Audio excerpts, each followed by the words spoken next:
Hi, this is Jordan Shore. I'm a graduate student here at Missouri State University, and today Gringo and I are going to talk a little bit about putting a steering wheel on a horse.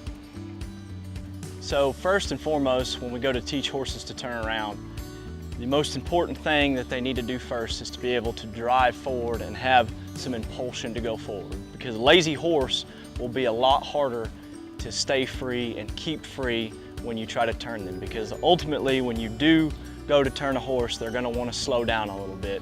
So before we start that, it's important that your horse moves forward and will move out willingly without you having to beg them.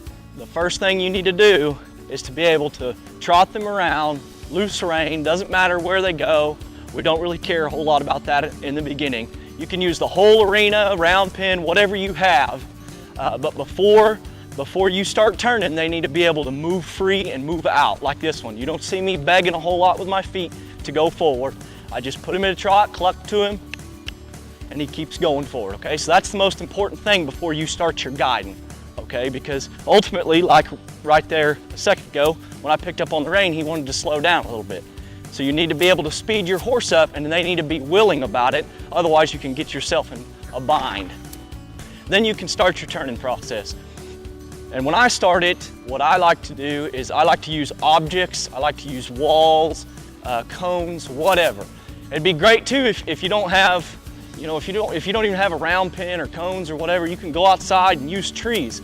Use trees to kind of bounce off of and use that to help guide your horse. So if you're going towards a tree, you can pick up on your right rein, approaching the tree, and that tree will actually help you turn.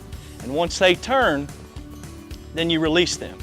But when I move a rein, if I pick up over here and add a little pressure, he should step to the right there, okay? Same deal here. If I pick up pressure here, add a little bit on the opposite side, he should move his front end over, okay? I want these reins connected to his front feet, okay? That's the first step in all of it, all right? Pick up here, step there.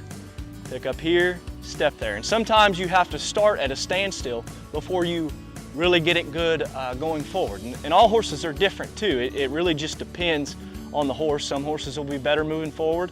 Some horses won't like it as much standing still. It just depends. But the main thing is it's all about timing, okay? So there's pressure, and when that horse steps, there's release, okay? They learn from the release. That's how horses learn, okay? So here I add pressure, and there I drop my rein when he's stepping over. That's the release. That's teaching him, hey, when I pick up here, you go over there, okay? Now your horse in the beginning won't necessarily do that and look like that, and that's why you have to release one step at a time, okay? Right there, that was good. Okay, now I go this other way. Right there, that was good. We call this the drunk man drill.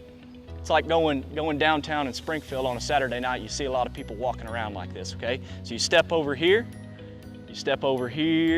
right there, right there. Okay, you saw on the one before that one, I had to wait because he stepped with his outside foot, okay? I want this rein to be connected to this inside foot, that one right there. Okay, so if he was to move his outside foot forward, there's the inside, there's the outside, there's the inside. I'm releasing on the inside. When you get these horses going forward, they're gonna associate pressure here with turning, okay? Pressure here, turning, okay? Pressure, release. Once they go that direction, pressure, release, okay? Okay, now earlier I said you want the drive and impulsion for them to go forward without being lazy. And that's ultimately what you want. You might have to add a little pressure here to keep them going if they're a little bit lazy, but you don't want to have to beg them a whole lot, okay? And if it comes down to that, you might have to put him into a lope, okay? If he gets real lazy, I might lope him off, okay? Speed him up a little bit, speed his feet up.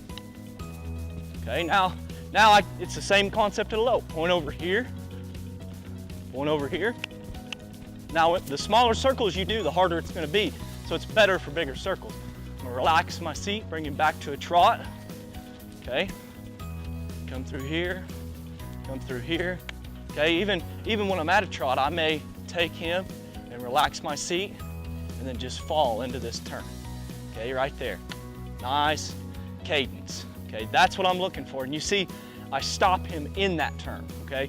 That will get him wanting to be in here. I'm convincing him that staying in that turn is where your reward's gonna be. So I just did all that work going around, trotting him, loping him, and then when I brought him inside the circle and moved my hands over, I let him rest inside this.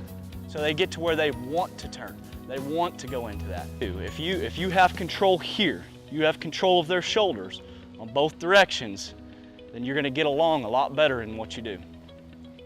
I hope you enjoyed this video. Go home, buy you a horse, and try it yourself.